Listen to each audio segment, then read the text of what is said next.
दुनिया को समझने और एक्सपीरियंस करने के लिए हमारे ब्रेन के पास जितने भी सेंसरी इनपुट्स होते हैं उनमें सबसे ज़्यादा इम्पॉर्टेंट होती है विज़न, यानी देखने की एबिलिटी।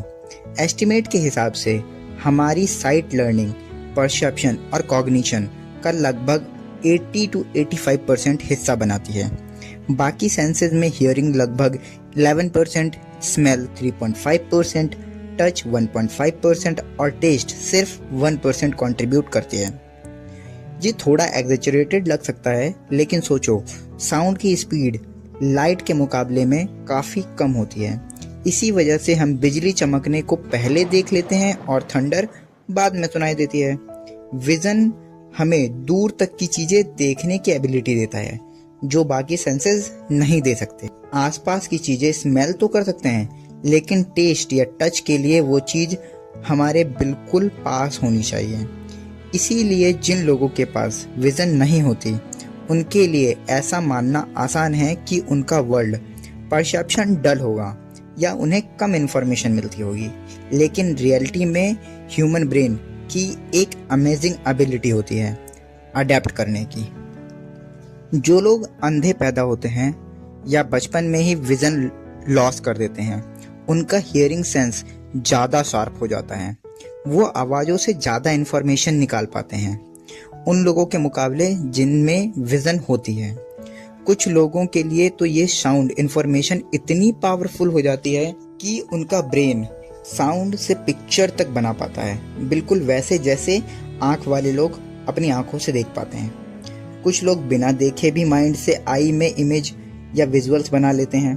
कुछ लोग तो बिना विज़न के भी ऐसे ऑब्स्टेकल्स डॉज कर लेते हैं, साइड स्टेपिंग, जिगजैगिंग, जैसे वो क्लियरली देख रहे हों। तो सवाल ये उठता है, आखिर उनका ब्रेन बिना देखे विजुअल इंफॉर्मेशन कैसे प्रोसेस कर लेता है? कैसे साउंड उनके दिमाग में पिक्चर क्रिएट कर पाता है? और क्यों ह्यूमन विज़न इतनी ज़्यादा कॉम्प्लेक्स है जितना हम सोच भी नहीं सकते? अगर हम आँख के सबसे बेसिक एलिमेंट से शुरू करें तो आपको पता होगा कि हमारे पास एक कॉर्निया होती है जो लेंस की तरह काम करती है। आँख का सफ़ेद हिस्सा स्क्लेरा कहलाता है। बीच में प्यूपिल होती है जिसमें से लाइट अंदर जाती है, और प्यूपिल के आसपास एक आइरिस, और आँख के बिल्कुल पीछे होती है रेटिना जो इस लाइट को एब्जॉर्ब करती है। विज़न में सब कुछ लाइट के अराउंड ही घूमता है। लाइट असल में एक तरह की इलेक्ट्रोमैग्नेटिक रेडिएशन है और ह्यूमन आई 400 से 700 नैनोमीटर वेवलेंथ के बीच की लाइट को परसीव कर सकती है। ये रेंज इंफ्रारेड और अल्ट्रावायलेट के बीच आती है।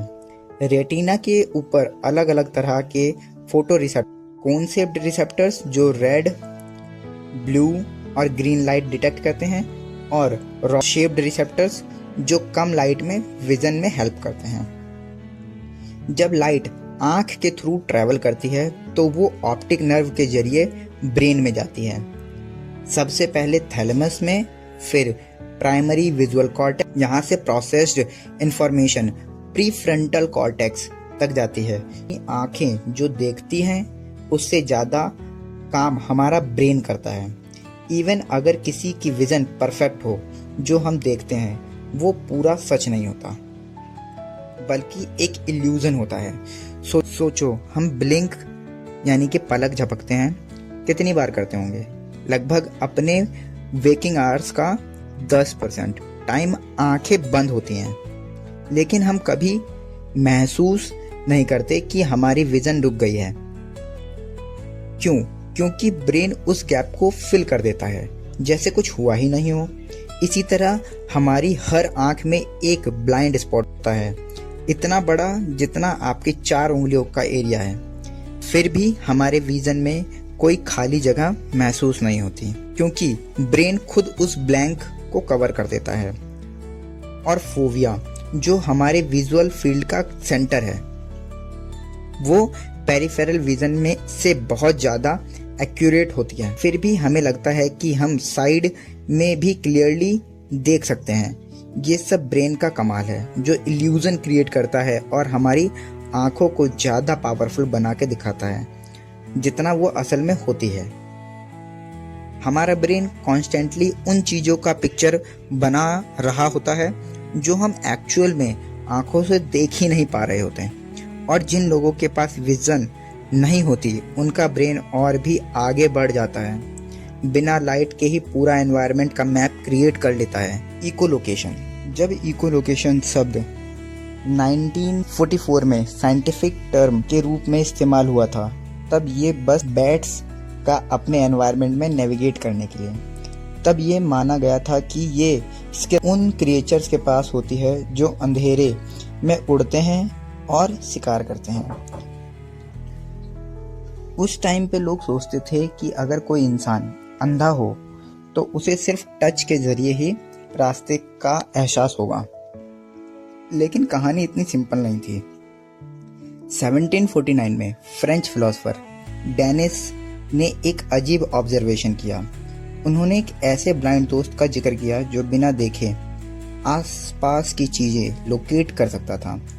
को लगा कि शायद चीजों के आसपास होने से फेस पे प्रेशर महसूस होता होगा, लेकिन बाद में जब साइंस आगे बढ़ी और प्रॉपर टेस्टिंग हुई, रिसर्चर्स को कुछ और ही मिला। पार्टिसिपेंट्स के ईयर्स को ब्लॉक किया गया तो वो ऑब्स्टिकल्स को पहचान नहीं पाए। रिसर्चर्स ने नोटिस किया कि कुछ ब्लाइंड लोग टंग या माउथ से क्लिक साउंड बनाते हैं और फिर उन्हीं इकोज के जरिए वो चीज़ों का डिस्टेंस, शेप और टेक्सचर समझ लेते हैं। यानी वो सिर्फ एनवायरनमेंट को सुन नहीं रहे थे, वो उस एको से का शेप, साइज भी पहचान पा रहे थे, इकोलोकेशन कर रहे थे। इस एबिलिटी की मदद से कुछ लोग सिटीज़ में फ्रीली घूमते थे, हाइक करते थे, स्पोर्ट्स खेलते थे और कुछ तो माउंटेन बाइकिंग तक कर लेते थे।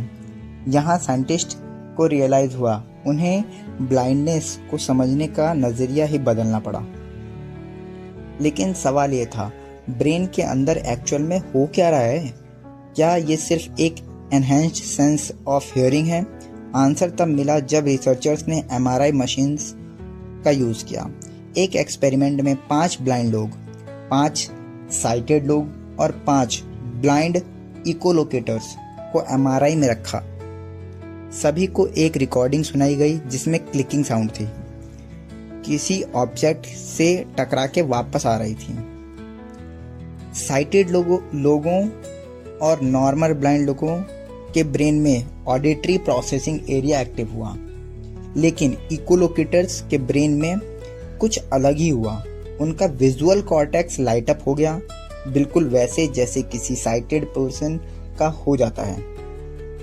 यानी इन ब्लाइंड इकोलोकेटर्स के ब्रेन में विजुअल मैप बनाया बिना आंखों का यूज किए, और यह एबिलिटी उन ब्लाइंड लोगों में नहीं थी जिन्होंने कभी इकोलोकेशन का यूज नहीं किया था, जो दिखाता है कि ब्लाइंडनेस खुद ब खुद ये एबिलिटी नहीं देती, लेकिन सीखने से ये डेवलप हो सकती है। और हाँ, ऐसा नहीं है कि इकोलोकेट करने वाले लोग वैसे ही देख लेते हैं जैसे आंखों वाले। उनका एक्सपीरियंस कुछ ऐसा होता है जैसे एक अकॉस्टिक फ्लैशलाइट। हर एक क्लिक के साथ जैसे फ्लैशलाइट ऑन ऑफ हो रही हो, हर इको उनके दिमाग में ऑब्जेक्ट का शेप, साइज, टेक्सचर और डिस्टेंस ज़्यादा क्लियर बना देती है। और जब ब्रेन का विजुअल कॉर्टेक्स डैमेज हो जाता है, तब भी हर केस में आंख बेकार नहीं होती, क्योंकि वंस अगेन ब्रेन की अडेप्टेबिलिटी कमाल कर जाती है। वो नए तरीके से एनवायरनमेंट को समझना सीख लेता है। वर्ल्ड वॉर 1 के बाद हजारों जवान लोग सिर्फ फिजिकल नहीं बल्कि सीवियर हेड इंजरीज का भी शिकार हुए थे। डॉक्टर ने कई ऐसे पेशेंट्स देखे जिनके प्राइमरी विजुअल कॉर्टेक्स में डैमेज था। उनकी आंखें बिल्कुल ठीक थीं, लेकिन उनका दिमाग विजुअल इंफॉर्मेशन प्रोसेस नहीं कर पा रहा था। रिजल्ट पार्शियली या कंप्लीट ब्लाइंडनेस हो गया था। लेकिन सभी केसेस में बात इतनी सीधी नहीं थी। कुछ पेशेंट्स ऐसे थे जो देख नहीं सकते थे, लेकिन फिर भी स्टिमुलाई के रिस्पॉन्स देते थे। जैसे कोई ऑब्जेक्ट हिलता तो वो अपनी आंखें उस तरफ ले जाते, अगर कुछ अचानक उनकी तरफ आता तो वो फ्लिंच कर जाते। लेकिन अगर आप उनसे पूछते कि उन्होंने क्या महसूस किया, या क्या देखा, तो वो कहते कि मुझे कुछ नहीं दिखा। इस अजीब सी एबिलिटी को कहा गया ब्लाइंड साइट और साइंस के लिए ये एक फैसिनेटिंग पजल बन गया। एक पेशेंट जो अपनी नाक के लेफ्ट साइड कुछ भी नहीं देख सकता था, उससे जब पेपर पर लाइंस का डायरेक्शन गैस करने को कहा गया, यानी कि हॉरिजॉन्टल लाइन और वर्टिकल लाइंस जो होती हैं, तो उसने 80% सही जवाब दिया, जो रैंडम चांसेस में काफ़ी ज़्यादा है। एक और पेशेंट जो कम्प्लीटली ब्लाइंड था, जिसके विजुअल कॉर्टेक्स डैमेज की वजह से उसको एक खाली हॉलवे में चलने को बोला गया, लेकिन वो हॉलवे खाली नहीं था। डॉक्टर्स ने बीच में ऑब्स्टिकल्स रख दिए थे। उस पेशेंट ने सभी ऑब्स्टिकल्स को बिना टकराए क्रॉस कर लिया, लेकिन एंड में उसका कहना था हॉलवे तो बिल्कुल खाली था, यानी कॉन्शियस परसेप्शन तो गया, लेकिन अनकॉन्शियस परसेप्शन अब भी एक्टिव था। और ब्रेन में कुछ क्विटर पाथवेज भी होते हैं जो अनकॉन्शियस लेवल पे काम करते हैं। साइंटिस्ट के मुताबिक इस प्रोसेस में थैलेमस और एक रीजन जिसे HMT+ कहते हैं शामिल होते हैं। MRI स्कैन में पता चला कि ब्लाइंड साइट वाले लोगों में HMT+ रीजन में स्पीड और मोशन के लिए ज़्यादा सेंसिटिविटी होती है, जो नॉर्मल लोगों में नहीं होती। और नए रिसर्चर्स ने एक और हिडन पाथवे दिखाया, आई थैलेमस और अमेगडाला। ये पाथवे विजुअल कॉर्टेक्स को बाईपास कर देता है।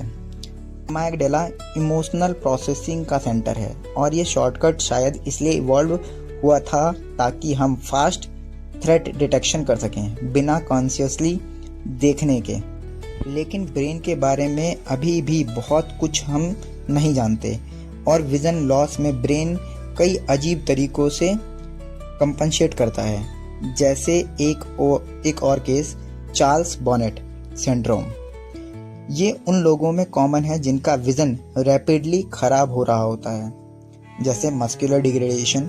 लगभग आधे पेशेंट्स हेलुसिनेशन एक्सपीरियंस करते हैं। कुछ सिर्फ शेप्स और लाइंस देखते हैं, कुछ पुरानी यादें, लॉग, बिल्डिंग या पूरी लैंडस्केप देखते हैं। डॉक्टर्स अब तक नहीं समझ पाए कि यह हेलुसिनेशन का एग्जैक्ट मैकेनिज्म क्या है, लेकिन ये लॉस ऑफ विजन से क्लोजली लिंक्ड है।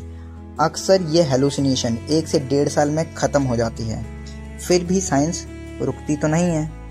रिसर्चर्स जीन थेरेपी जैसे CRISPR से लेके बायोनिक आई इम्प्लांट तक सब कुछ ट्राई कर रहे हैं। कुछ डिवाइसेस विजुअल कॉर्टेक्स में बचे नर्व सेल को इलेक्ट्रॉनिकली स्टिमुलेट करके बेसिक विजन वापस लाने की कोशिश कर रहे हैं। एक एक्सपेरिमेंट में एक ब्लाइंड वुमेन के ब्रेन में माइक्रो इलेक्ट्रोड लगाया गया और उसने लाइंस, शेप्स और बेसिक लेटर्स आइडेंटिफाई कर लिए। हो सकता है फ्यूचर में ब्लाइंडनेस को कम्प्लीटली रिवर्स करना पॉसिबल हो जाए और शायद जिनके पास इकोलोकेशन जैसी स्किल होंगी उन्हें फिर कभी पूरी तरह विजन की ज़रूरत ही ना पड़े।